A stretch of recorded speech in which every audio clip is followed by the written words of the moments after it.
Warlick. And I'm George Lang. And this is Weekend Look, your guide to entertainment news in Oklahoma City and the world. Okay, George, the big news this weekend for literary teens and adults worldwide is that Breaking Dawn, the fourth book in Stephenie Meyer's Twilight saga, releases at 12:01 Saturday morning. And local bookstores are hosting release parties that will likely rival the excitement of the Harry Potter hysteria of last summer. So if you or your little vampire is dying to start devouring the book the second it hits bookstore shelves, you can find release parties at Barnes & Noble Booksellers at Quail Springs, Woodland Plaza in Tulsa and in Norman. Borders is also hosting a release party at its Northwest Expressway location, so get there early to get a good place in line.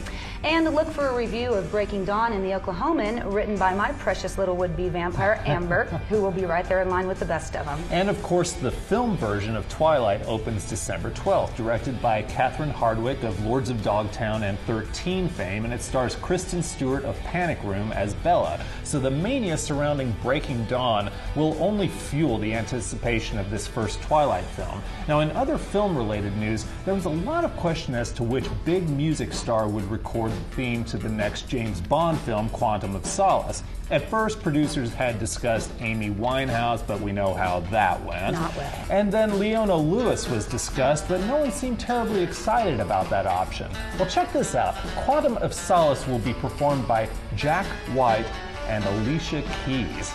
This is the kind of musical alchemy of which magic is born, and personally, I can hardly wait to hear the results. It's going to be awesome. And speaking of magic, there's big news for Harry Potter fans. A book of 5 wizard fairy tales written and illustrated by J.K. Rowling is soon to be published for charity. A British charity said Thursday it hopes to raise £4 million, or $8 million, through the sales of the Tales of Beedle the Bard. Rowling co-founded the children's high-level group charity, which supports institutionalized children, and she's already signed over her royalties.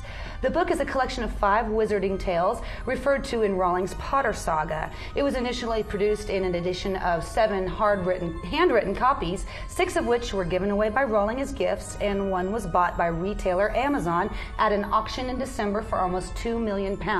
That's $4 million in American cash. And if it just seems like we're going to talk about fantasy novels here, you're almost right.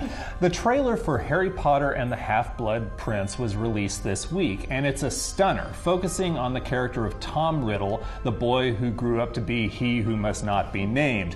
Here's the twist. Little Voldemort is played by a first-time actor named Hero Fiennes Tiffin. And if the first part of his hyphenated name sounds familiar, you're not wrong. He is Ralph Fiennes' nephew, so they're definitely keeping things in the family with this latest installment. And moving from fantasy to recreational drugs, not a far leap, good news for Up in Smoke fans. Cheech and Chong have decided to end their ongoing feud and are making plans to get back on the road for their first comedy tour in more than 25 years. The Light Up America tour will kick off September 12th, my birthday, in Philadelphia. Appropriate. The 22-city tour will hit the Majestic Theater in Dallas November 1st. Yes, it would seem that their timing could not be more perfect, since the long-awaited Seth Rogen, James Franco pot farce Pineapple Express, which owes a significant debt to Cheech and Chong, opens this Wednesday, and the crowds at preview screenings of the movie have been huge and appreciative. Look for my interview with producer and modern comedy god Judd Apatow in next Friday's Weekend Look section. And this weekend there are plenty of good entertainment options locally, as always, to be found on Wimgo.com. You could head to Cherokee Casino Will Rogers Downs in Claremore for the 2008 Gatesway Balloon Festival, which runs Friday through Sunday. Admission's only $5 per vehicle, and proceeds benefit in organizations that assist people with developmental disabilities.